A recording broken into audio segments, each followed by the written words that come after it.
Hello student, myself Rita Jain, government GSG PG college Palod से guest lecturer हूँ।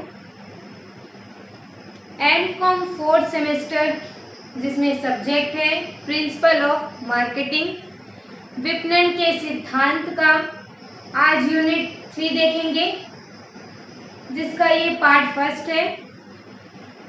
आज जो है अपन प्रोडक्ट के बारे में जानेंगे कि प्रोडक्ट क्या होता है, किसको प्रोडक्ट कहते हैं और प्रोडक्ट के अंतर्गत कौन कौन सी चीज़ें शामिल होती है।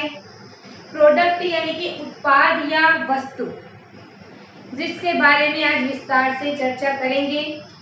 आज ये पहला पार्ट है उत्पाद को लेकर के, यूनिट 3 का है, जिसमें अपना टॉपिक है कॉन्सेप्ट ऑफ प्रोडक्ट।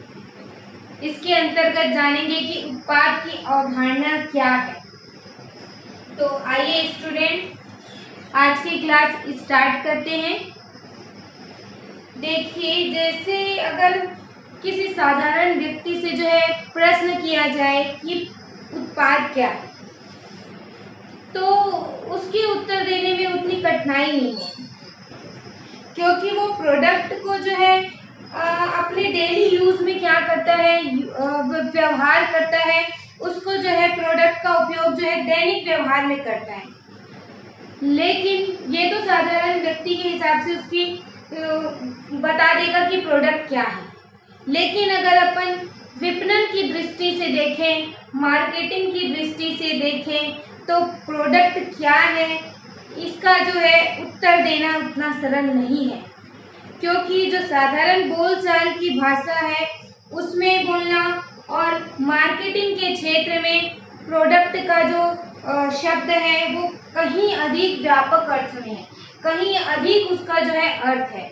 क्योंकि नॉर्मल बोलचाल भाषा में प्रोडक्ट मतलब किसी वस्तु को अपन मान ले तो वही क्या है, प्रोडक्ट है।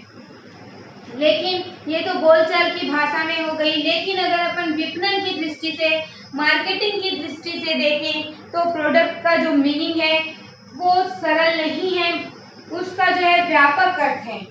तो सामान्यतः जो उत्पाद का मीनिंग वो निकाला जाता है कि जो जिसको देखा जा सकता है और जो फिजिकल है और जो रासायनिक लक्षणों से है, जो क्या है आसानी से पहचान वाले, आने में और जिसकी आकृति है, आकार है, इन सारी चीज़ों को प्रोडक्ट बोलते हैं। और भी अपन जैसे उत्पाद का मीनिंग ले सकते हैं कि जो भौतिक और रासायनिक गुणों से क्या है, पहचान योग्य आकृति है, वो प्रोडक्ट है। लेकिन ये सारे अर्थ जो है छोटे अर्थ है, संकीर्ण रूप में ही अर्थ है। देखिए, जो प्रत्येक उत्पाद श्रेणी में एक नाम होता है, जैसे कि जूता है, चप्पल है, टूथपेस्ट है, कार है, स्कूटर है, क्रिकेट है, बैट है, स्टील है। लेकिन अगर मार्केटिंग के नजरिए से प्रोडक्ट शब्द कहीं और अधिक व्यापक अर्थ में प्रयुक्त होता है, क्योंकि इसके अंतर्गत केवल एक वस्तु ही नहीं आती, बल्कि और भी चीज़ें जो है इसके अंतर्गत शामिल किया गया है। मैं आपको धीरे धीरे जो है उसको और गहराई में ले जाते जाऊंगी कि किस तरीके से प्रोडक्ट जो है उसका मीनिंग कैसे है, और अपन जो है गहराई में जाकर के देख सकते हैं मार्केटिंग के नज़रिए से उत्पाद का मीनिंग क्या है। देखिए, एक छोटा सा उदाहरण देती हूँ, जिससे आपको वास्तव में लगेगा कि हाँ, सही कहा जा रहा है कि जो प्रोडक्ट है वो केवल सामान्य अर्थ में नहीं है, उसका अर्थ बहुत ही व्यापक है। क्योंकि देखिए, इसके अंतर्गत जो है ब्रांड ये भी शामिल होता है। ब्रांड जो होता है वो एक अलग प्रोडक्ट होता है। देखिए, ध्यान से समझेंगे स्टूडेंट, एकदम कीप डॉट साइलेंट और अपना जो है दिमाग कॉन्सेंट्रेट होकर के समझेंगे, जिससे कि आपको जो है इसका मीनिंग और अच्छे से समझ में आएगा। देखिए, जो मैं जो बोल रही हूँ उसको शब्दों को ध्यान देंगे। इसके अंतर्गत जो है ब्रांड भी एक अलग क्या है, प्रोडक्ट है। जैसे सर्फ और निरमा, जानते हैं आप सभी सर्फ और निरमा क्या होते हैं? दोनों ही क्या है, डिटर्जेंट पाउडर है। लेकिन दोनों जो है वो अलग अलग प्रोडक्ट कहलाएंगे। देखिए दोनों का काम क्या है, सेम है, आप सभी जानते हैं। सर्फ और निरमा दोनों का काम क्या है, डिटर्जेंट पाउडर है, लेकिन दोनों जो है अलग अलग प्रोडक्ट कहलाएंगे। जबकि अपन क्या बोलते हैं कि नहीं, ये तो दोनों क्या है, एक ही प्रोडक्ट कहलाएगा। और यदि इसको अपन विश्लेषण करें, इसको थोड़ा और आगे बढ़ाएं, तो हमें पता चलेगा कि सर्फ डिटर्जेंट पाउडर जो है बाजार में जितने आकारों में उपलब्ध है, वो सब विपणन की दृष्टि से क्या है, अलग अलग है। क्योंकि देखिए एरियल का आता है सर्फ डिटर्जेंट पाउडर, निरमा का आता है, घड़ी का आता है, ऐसे अलग अलग ब्रांड में आता है। तो ऐसे में क्या हो जाएगा, वो अलग अलग आकारों में क्या है, उपलब्ध है। छोटा साइज है, बड़ा साइज है, किसी का कलर अलग है, किसी में क्वालिटी अलग है, किसी में जो है हार्डनेस है, किसी में सॉफ्टनेस है, किसी का जो सुगंध है, खुशबू है, वो अलग है। तो सारे जो है अलग अलग आकारों में जो है आपको मार्केट में देखने को मिल जाएंगे। और जो है इसको बेचा भी जो है अलग अलग कीमत में बेचा जाता है। लेकिन अपन जो सर्फ निरमा को क्या बोलेंगे, ये तो एक ही प्रोडक्ट है, क्योंकि दोनों का उपयोग किसमें कर रहे हैं आप, कपड़े धोने में ही दोनों का क्या कर रहे हैं, उपयोग कर रहे हैं। तो आप क्या मानेंगे कि दोनों क्या है, एक ही प्रोडक्ट है।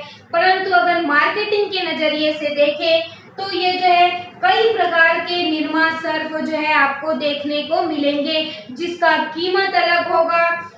जैसे कुछ में कीमत अलग है, कुछ जो है इनाम के रूप में भी जो है वस्तु के साथ क्या करते हैं, बेचे जाते हैं। तो जो सभी प्रोडक्ट हैं वो अलग अलग रूप से क्या है, भिन्न है। तो जो प्रत्येक फर्म है वो अपना प्रोडक्ट का क्या करती है, बेचने का कार्य करती है। भले वो दिखाई दे या नहीं दे, लेकिन वो प्रोडक्ट क्या कर रही है, विक्रय करने का कार्य कर रही है।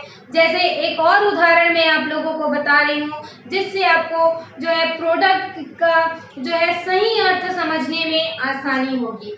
ध्यान से सुनेंगे स्टूडेंट। देखिए एक और मीनिंग बता रही हूँ आप लोगों को। जैसे कोई मान लो लॉन्ड्री है, वहां पर कपड़े धोने की सेवा का क्या किया जाता है, विक्रय किया जाता है। मतलब वहां पर आप कपड़ा ले जाके देंगे तो आपको कपड़े धुल के क्या होंगे, मिलेंगे। यहाँ पर किसी वस्तु को खरीदा या बेचा जा रहा है क्या, नहीं बेचा जा रहा है, केवल आप अपना क्या कर रहे हैं, अपने कपड़े दे रहे हैं और आपको वो धुल के क्या हो रहे हैं, मिल रहे हैं। ये एक सेवा का कार्य करते हैं। तो जिस प्रकार से प्रोडक्ट क्या करते हैं, प्रोडक्ट को खरीदा और बेचने का कार्य करता है, जिस प्रकार से एक फुटकर विक्रेता जो है कपड़ों को बेचने में और उसकी धुलाई पर वो लॉन्ड्री का क्या कर रही है, कार्य कर रही है। कोई भी फर्म जो किसी प्रोडक्ट का विक्रय करती है, वास्तव में वो प्रोडक्ट के एक भाग के रूप में क्या है, सेवाओं का भी क्या करती है, विक्रय करती है। केवल प्रोडक्ट का ही विक्रय नहीं करती, बल्कि सेवाओं का भी क्या करती है, विक्रय करती है। तो एक उपभोक्ता जो है प्रोडक्ट को इसलिए खरीदता है क्योंकि उसको उस प्रोडक्ट से जो है अनेक मनोवैज्ञानिक और उसको फिजिकली संतोष जो है मिलता है। तो एक विक्रेता वास्तव में किसी प्रोडक्ट का जो है खरीदता ही नहीं है, बल्कि इसके माध्यम से जो है फिजिकली और मनोवैज्ञानिकल साइकोलॉजिकल जो है संतोष का क्या करता है, विपणन करता है। मतलब भौतिक और मनोवैज्ञानिक दोनों ही संतोष जो है उसको मिलता है। एक उदाहरण जो मैं और बताऊंगी, जिससे और आप अच्छी तरीके से स्पष्ट हो जाएंगे, आपको चीजें जो है और अच्छी तरीके से क्लियर हो जाएगी। बिल्कुल एकदम ध्यान से सुनेंगे। मैं आपको एकदम डीप में जाकर के आपको प्रोडक्ट का मीनिंग बताऊंगी आज, कि किस तरह से आप जो नॉर्मल समझते हैं कि प्रोडक्ट हम तो जानते हैं, हमको इसके बारे में पढ़ने की क्या जरूरत है। आप जो मीनिंग जानते हैं वो अपनी भाषा में जानते हैं, लेकिन मार्केट के नजरिए से जो है आप नहीं जानते हैं कि प्रोडक्ट की परिभाषा क्या है। तो उसी को जो है अपने को आज समझना है, क्योंकि जब तक आप प्रोडक्ट को नहीं समझेंगे तो आप जो है मार्केटिंग का जो आपकी बाकी चीजें जो है आपको समझने में दिक्कत होगी। क्योंकि जो मार्केट है वो प्रोडक्ट से स्टार्ट होता है और प्रोडक्ट पर ही जाकर के खत्म होता है। तो एक और उदाहरण आपके सामने रखती हूँ, जिससे आपको और अच्छी तरीके से क्लियर हो जाएगा। देखिए एक जो महिला है वो क्या करती है, श्रृंगार सामग्री खरीदती है है ना। लेकिन इस ओर ध्यान नहीं देती है कि वो सामग्री किन पदार्थों से बनाई गई है, किस प्रकार बनाई गई है। इन सारी चीजों पे उसका कोई कॉन्सेंट्रेट नहीं होता। सिर्फ उसको क्या चाहिए रहता है कि उसको जो है कॉस्मेटिक सामान खरीदना है, श्रृंगार के सामान खरीदना है, लेकिन वो किन चीजों से बनाई गई है, किस प्रकार बनाई गई है, इन चीजों पर ध्यान नहीं देती, बल्कि वो केवल एक ही चीज पर ध्यान देती है कि उसके प्रयोग से स्वयं को कैसे अधिक सुंदर और आकर्षक को बना सकती है। या ये कहूँ कि जैसे क्रीम, पाउडर, लिपस्टिक, इसमें वो रुचि नहीं रखती है, बल्कि इनसे उनको क्या मिलता है, संतोष जो मिलेगा उनसे उनको रुचि मिलेगी। तो यहाँ पर जो है प्रोडक्ट क्या बन गया है, एक मनोवैज्ञानिक संतुष्टि का पुलिंदा बन गया है। आप समझ रहे हैं, अगर वो महिला जो है सौंदर्य प्रसाधन के साधन जो है खरीद रही है, इसका मतलब उससे उसको क्या हो रही है, एक मनोवैज्ञानिक संतुष्टि मिल रही है। अब देखिए, कई विद्वानों ने जो है प्रोडक्ट की परिभाषा अपने अपने हिसाब से दी है, तो उनकी भी परिभाषाओं को अपन जो है एक बार नजर देख लेते हैं कि किस प्रकार से उन्होंने कहा है, प्रोडक्ट को किस प्रकार से समझाने का प्रयास किया है। देखिए, W. एल्डरसन उन्होंने बताया है कि जो प्रोडक्ट है उसकी उपयोगिता का एक पुलिंदा है, क्योंकि उसके प्रोडक्ट में बहुत सारे गुण होते हैं और वो जो है सेवाएं भी उसके अंतर्गत शामिल होती है। मतलब मैंने अभी ये चीजें आपको क्लियर कर दी है कि प्रोडक्ट में केवल वस्तु ही नहीं आती बल्कि सेवाएं भी आती है। मैंने आप लोग को लॉन्ड्री का उदाहरण दिया जो कि इसका बेस्ट उदाहरण था, जिसमें वस्तु के साथ साथ सेवाओं को भी प्रोडक्ट में शामिल किया जाता है। देखिए, आप जब जैसे कोई वस्तु खरीदते हैं, मान लो आप घड़ी खरीद रहे हैं, तो इसका मतलब ये नहीं है कि आप केवल उसको हाथ में बांधने के लिए क्या कर रहे हैं, घड़ी खरीद रहे हैं। आप क्या खरीद रहे हैं, आपको टाइम भी देखना है, केवल हाथ में ही बांधना नहीं है बल्कि आपको समय देखना है और हाथ में भी बांधना है। वास्तव में आप घड़ी के साथ साथ क्या खरीद रहे हैं, आज मैं आप लोगों को बताऊंगी कि आप केवल घड़ी ही नहीं खरीद रहे हैं बल्कि घड़ी के साथ साथ उस संस्था की ख्याति को भी क्या कर रहे हैं, खरीद रहे हैं। साथ ही घड़ी बेचने वाली संस्था की ख्याति और घड़ी की भी ख्याति जो है खरीद रहे हैं, और पसंद न आने पर घड़ी को वापस करने की भी सुविधा जो है आप खरीद रहे हैं।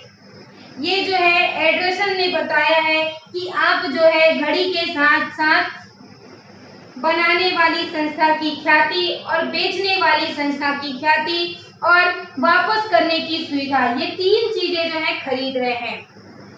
इसी प्रकार से डॉक्टर रुस्तम ने भी, डावर ने भी जो है अपने शब्दों में कहा है कि मार्केटिंग में के दृष्टिकोण से जो एक उत्पाद है उसमें सुविधाओं का पुलिंदा कहा जाता है।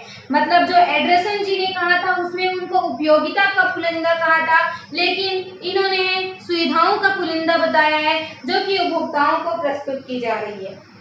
तो देखिए, एक उपभोक्ता जो है वो उसको जो मिलने वाली सुविधाएं हैं उसमें क्या करता है, ज्यादा वो इंटरेस्ट लेता है। जैसे एक उदाहरण और, एक जैसे कोई कार खरीद रहा है, इसका मतलब ये क्या है, यातायात का साधन है, लेकिन ये जो है सामाजिक स्तर और आर्थिक प्रगति का भी क्या है, प्रतीक है। इसी प्रकार जैसे आप फ्रिज खरीद रहे हैं तो इसमें क्या होगा, आपकी जो खाद्य सामग्री है वो क्या रहेगी, सुरक्षित रहेगी। साथ ही आपको जो शीतल पेय पदार्थ भी मिलेगा और साथ ही साथ आर्थिक सफलता भी मिलेगी, क्योंकि अधिकांश जो है हमारे देश में वही व्यक्ति इसको खरीद सकते हैं जिसको जो क्या है वो खरीदने में समर्थ है। इससे आपको जो है सामाजिक संतुष्टि भी मिलती है और जो असमर्थ है वो इसको नहीं खरीदेगा। इसके अलावा विलियम जे स्टेनन ने भी इसकी परिभाषा दी है अपने शब्दों में। उन्होंने जो है एक उत्पाद को दृश्य और अदृश्य विशेषताओं का सम्मिश्रण है, जिसमें पैकेजिंग, रंग, कीमत, निर्माता की ख्याति, फुटकर विक्रेता की ख्याति, निर्माता और फुटकर विक्रेता जिन्हें उपभोक्ताओं और अपनी जो आवश्यकताओं को संतुष्ट करने के लिए क्या करता है, स्वीकार करता है। तो इनकी परिभाषा भी जो है एक विस्तृत दृष्टिकोण वाली है। विलियम जे स्टेनर ने जो परिभाषा दी है उनका जो कहना है वो विस्तृत आकार में है। जैसे कि मान लो आप कोई नया प्रोडक्ट जो है खरीद रहे हैं, जैसे कि लक्स साबुन के बारे में आप सभी जानते हैं। ये सारे प्रोडक्ट जैसे खरीद रहे हैं तो इससे उपभोक्ताओं की जो संतुष्टि है वो मिलेगी।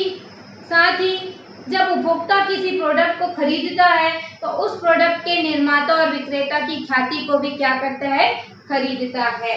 तो उदाहरण के लिए जैसे कोई टेलीविजन खरीद रहा है, टीवी खरीद रहा है, तो टीवी के साथ साथ वो निर्माता कंपनी की ख्याति और टीवी विक्रेता की ख्याति को भी क्या कर रहा है, खरीद रहा है। तो ये सारे उदाहरणों के माध्यम से जो है प्रोडक्ट को अच्छे से समझ सकते हैं। देखिए एक डेफिनेशन मैंने निष्कर्ष के तौर पर निकाला है, इसको देखते हैं क्या डेफिनेशन है। ब्लैक बोर्ड में देखिए प्रोडक्ट का डेफिनेशन मैंने लिख के रखा है।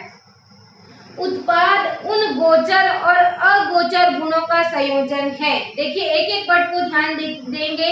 गोचर और अगोचर मतलब दिखाई देने वाली और नहीं दिखाई देने वाली जो गुण है उसका संयोजन है, जो ग्राहकों को लाभों, उपयोगिताओं, मानसिक संतुष्टि और सेवाओं को उपलब्ध कराते हैं। किन किन चीजों को उपलब्ध कराते हैं? उनको लाभ भी देते हैं प्रोडक्ट से रिलेटेड, उपयोगिता भी मिलती है, मानसिक संतुष्टि भी मिलती है, साथ ही जो सेवाएं हैं वो भी जो है प्रोडक्ट के अंतर्गत काउंट होता है, जैसे कि विक्रय के पश्चात सेवा देना। और लॉन्ड्री वाला जो मैंने उदाहरण बताया वो भी जो है प्रोडक्ट के अंतर्गत आएगा।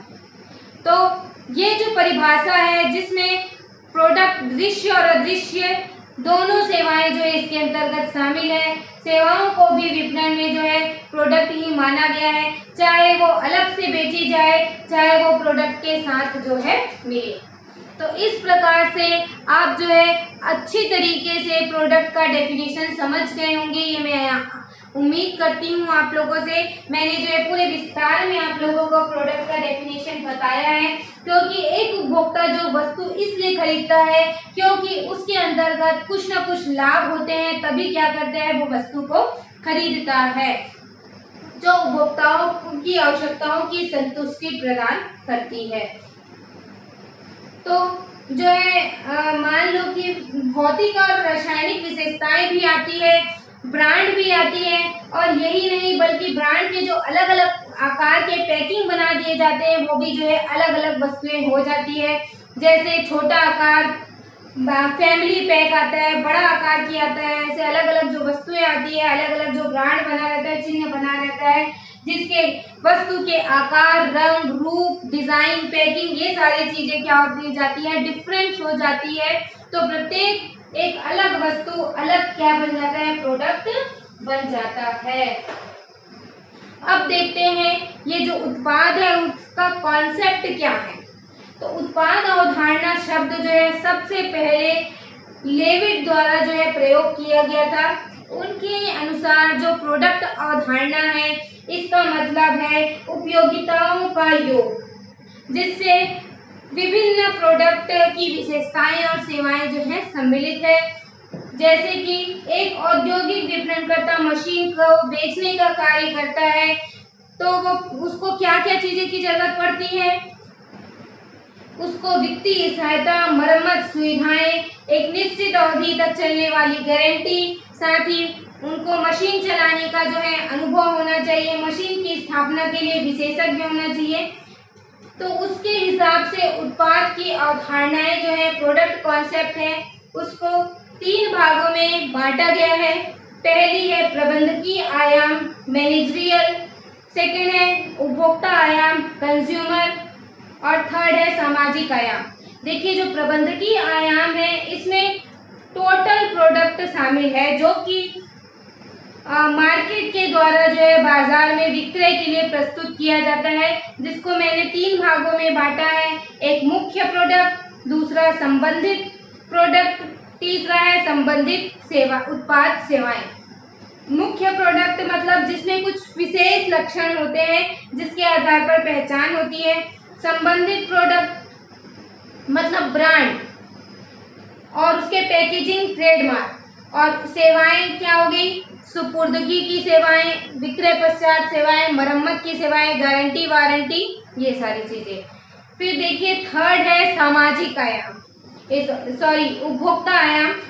उपभोक्ता मतलब कंज्यूमर, ग्राहक का मतलब ये है कि किसी प्रोडक्ट को उस टाइम खरीदेगा जब उसकी आवश्यकताओं की, उनकी आशाओं की क्या होगी, संतुष्टि होगी। यदि उसकी आवश्यकता और आशाओं की संतुष्टि होती है तब उसे क्या है, वो फिर से खरीदने के लिए क्या होगा, प्रेरित होगा, तब वो फिर से खरीदने के लिए निर्णय लेगा। इस प्रकार से उत्पाद खरीदने से उपभोक्ताओं को जो होने वाले लाभ है वो लाभ मिलने चाहिए, तभी वह क्या करेगा, उस प्रोडक्ट को खरीदेगा।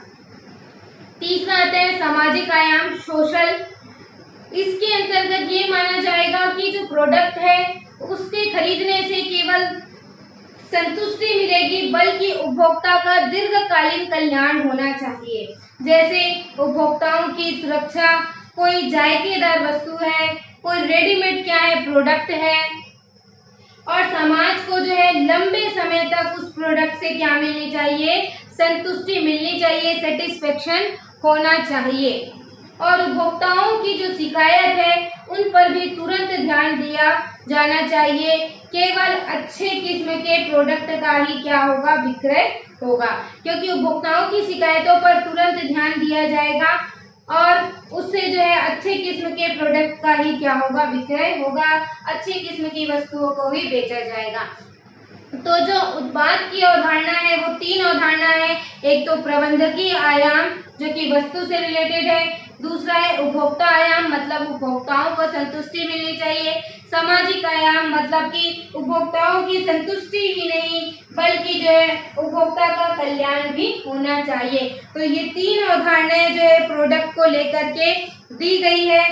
आपको क्वेश्चन पूछा जा सकता है प्रोडक्ट क्या होता है, प्रोडक्ट की अवधारणाएं बताइए। ये जो है यूनिट 3 का सिलेबस है, कॉन्सेप्ट ऑफ प्रोडक्ट, जिसके बारे में आप लोगों को इसका कॉन्सेप्ट पता होना चाहिए। तो आज मैंने जो है आपको प्रोडक्ट के लेकर के बहुत सारे उदाहरणों के माध्यम से प्रोडक्ट को क्लियरिफाई किया है कि किस प्रकार से विपणन की दृष्टि में प्रोडक्ट का महत्व है, किस प्रकार से प्रोडक्ट का जो परिभाषा है वो विपणन की दृष्टि में है। अपन सामान्य बोलचाल की भाषा में तो केवल यही बोल देते हैं कि ये क्या है, जो भी वस्तु है वो क्या है, प्रोडक्ट है। जैसे आप जो है पेन खरीद रहे हैं, चाहे वो बटर फ्लू का खरीदे या रेनॉल्ड्स का ले, आपके लिए वो क्या कहलाएगी, एक वस्तु कहलाएगी। लेकिन अगर मार्केटिंग के नजरिए से देखें तो वो क्या हो जाएगा, दो प्रोडक्ट कहलाएगा, अलग अलग उत्पाद कहलाएगा, क्योंकि दोनों की जो लिखावट है, दोनों का जो रूप है, दोनों का जो रंग है, दोनों का जो पैकेजिंग है वो क्या होगा, अलग अलग होगा। तो इस प्रकार से जो प्रोडक्ट है उसका जो सीमित अर्थ करना जो है गलत है, जो कि अपन बोलचाल की भाषा में उसको क्या कर देते हैं, बहुत छोटी बना देते हैं, लेकिन वास्तव में जो प्रोडक्ट का मीनिंग क्या है, बड़ा है। अब मैंने जो परिभाषा बताई है उसको आप नोट कर लेंगे। जो प्रोडक्ट की जो है पूरी विस्तार से परिभाषा है, जो मैंने परिभाषा बताई है वो पूरी डिटेल में है, तो स्टूडेंट ये जो डेफिनेशन है वो जरूर नोट कर लेंगे, जिससे आपको प्रोडक्ट की परिभाषा जो है अच्छे से समझ में आ जाएगी। तो स्टूडेंट आज की क्लास अपन यही एंड करते हैं। इसके अलावा जो आज प्रोडक्ट की अवधारणा देखे हैं, आगे की क्लास में अपन प्रोडक्ट के महत्व देखेंगे कि किस प्रकार से प्रोडक्ट का महत्व है, इसको अपन जानेंगे। सो आज की क्लास अपन यहीं पर एंड करते हैं। आगे जो है प्रोडक्ट से रिलेटेड और भी जानकारी जो है अपन देखेंगे। इसके पहले के लेक्चर में मैंने आप लोगों को प्रोडक्ट लाइफ साइकिल के बारे में बताया था और प्रोडक्ट डिसीजन से लेकर के और भी बहुत सारी चीज़ें जो है हमने लेक्चर के माध्यम से बताया है। आई होप आपको जो है समझ में आ रहा होगा, और कोई भी दिक्कत जाती है तो मुझे ज़रूर कमेंट करेंगे। मैं जो है आपको सारी चीज़ें जो है डिटेल में समझाने में आपकी पूरी हेल्प करूँगी। एंड घर पर रहकर ही पढ़ते रहिए।